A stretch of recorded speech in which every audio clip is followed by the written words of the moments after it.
An old steamship in poor mechanical condition, part 7. I show the new handrail stanchions that I bought, but before fitting them I need to strengthen the hull all the way around the edge using Milliput epoxy putty. This is a tedious job, but it has to be done. This hull is very old and it was soft soldered together in the first place, and over the years some of the joints have become a little bit weak, so I need to strengthen them. I cannot strengthen them by resoldering because that would burn the paint off, so I'm going to use a different method. Here are some parts that I bought to complete the job. This is going to be one of the last jobs on the boat. I don't want to repair the handrail stanchions and then knock them off while I fit the engine. As you can see here, there are 2 sets of Caldercraft 3-hole handrail stanchions, and I also bought some 1mm wire. This brass wire that is straight is quite expensive. The one on the coil is not so expensive, so I figured as the sides are straight and the stern is curved, I would use a combination of the 2 to get the job done. Here you can see the boat on the bench, surrounded by mess as usual. I like some chaos in my life. Anyway, on with the renovation. Milliput is really good stuff. It's a 2-pack epoxy putty, and when you mix it together, apply it and let it harden, it's incredibly strong. There are lots of applications for Milliput. I would suggest that you Google Milliput and have a look at the applications. I didn't buy this Milliput from Blackgate's Engineering, like I normally buy parts from there, because they don't sell it.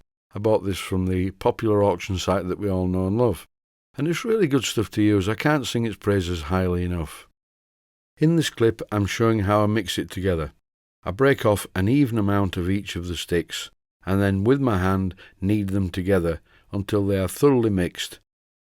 Before using this stuff though, I do recommend that you read in detail the instructions on the box, the how to and what not to do with this stuff.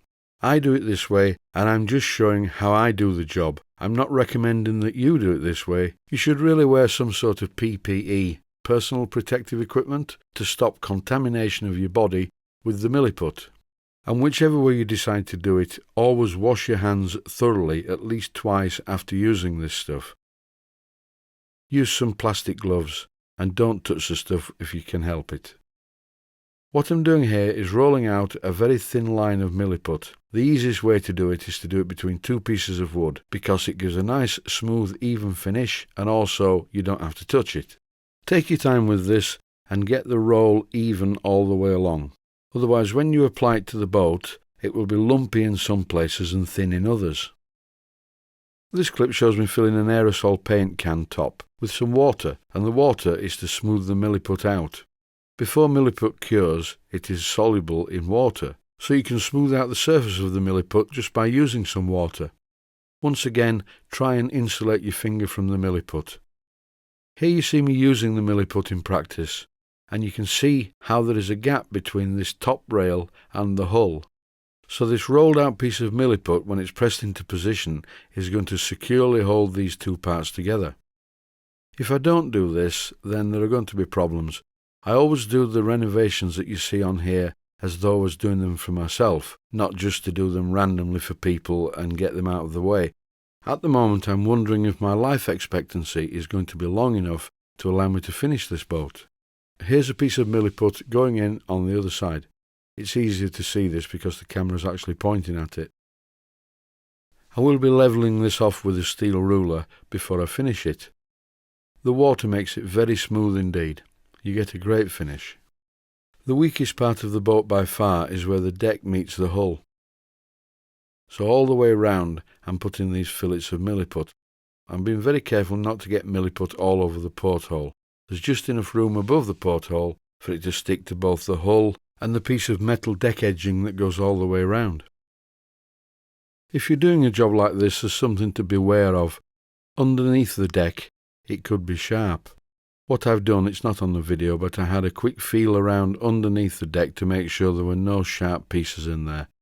And thankfully there aren't, and I still have all 9 of my fingers. At the moment, I'm rolling out another piece of Milliput, and as you can see, it's about 1/4 inch thick, or 6 millimeters thick, and here I'm putting this round the stern part of the boat. Almost all of this stern deck section is only loosely attached to the hull itself. Here are a few notes about applying the milliput. First of all, I push it into position very, very firmly, but then what happens is it starts to drag, so I dip my thumb in the water and smooth it all out. And I'm trying not to take my thumb off on the sharp edge of the metal. That would not be good, and the blood would not be good, but it would of course stay in the hull because the hull is very, very waterproof.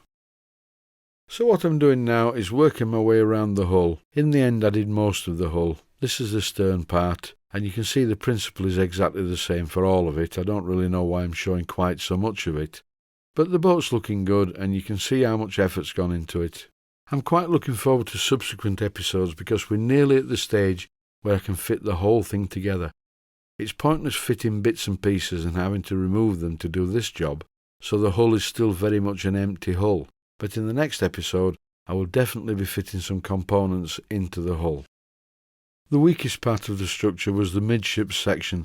This really was weak, and I used quite a lot more milliput on this, and I went all the way round and right into the bow.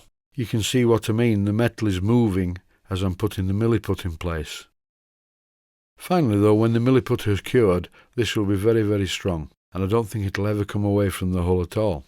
And there's certainly no chance of this boat ever doing a Titanic impression. The centre section of the superstructure support is also quite weak, so I'm using milliput on that as well.